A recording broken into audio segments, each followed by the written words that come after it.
बहुत समय पहले शांतिपुर नामक एक हरा भरा और खुशहाल गांव था।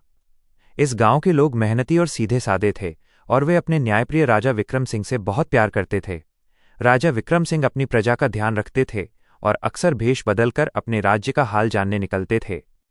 शांतिपुर में माधव नाम का एक गरीब किसान रहता था। उसके पास छोटी सी जमीन थी, लेकिन दुर्भाग्य से लगातार 3 वर्षों तक गांव में सूखा पड़ा।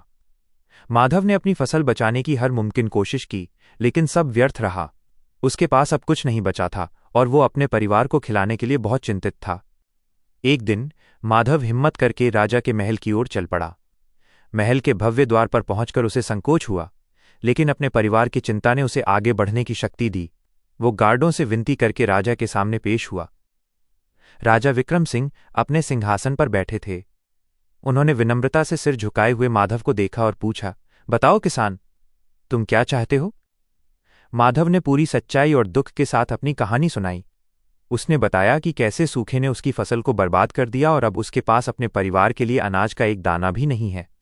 उसने ये भी बताया कि वो भीख नहीं मांग रहा, बल्कि वो राजा के शाही भंडार से थोड़ा बीज और अनाज कर्ज के रूप में चाहता है, जिसे वो अगली अच्छी फसल होने पर ब्याज सहित चुका देगा। राजा विक्रम सिंह ने बड़े ध्यान से उसकी बात सुनी। वह माधव की ईमानदारी और मेहनत करने की इच्छा से प्रभावित हुए। राजा ने तुरंत अपने मंत्री को आदेश दिया, इस किसान को शाही भंडार से 50 क्विंटल अनाज और अगली फसल के लिए बेहतरीन बीज दिया जाए। और सुनो, ये कर्ज नहीं होगा, ये हमारे शांतिपुर के किसानों के लिए मेरी ओर से मदद है, ताकि वे अपने पैरों पर फिर से खड़े हो सकें। यह सुनकर माधव की आंखों में खुशी के आंसू आ गए। वह घुटनों पर बैठ गया और राजा के प्रति आभार व्यक्त किया। राजा ने मुस्कुराते हुए कहा, उठो माधव, एक राजा का कर्तव्य अपनी प्रजा का ध्यान रखना है। तुम कड़ी मेहनत करो और अपने गांव को फिर से समृद्ध बनाओ। माधव ने राजा को धन्यवाद दिया, अनाज लिया और खुशी खुशी अपने गांव लौट आया। गांव वालों ने जब यह सुना तो वे राजा की दयालुता और न्याय की प्रशंसा करने लगे। अगले साल अच्छी बारिश हुई।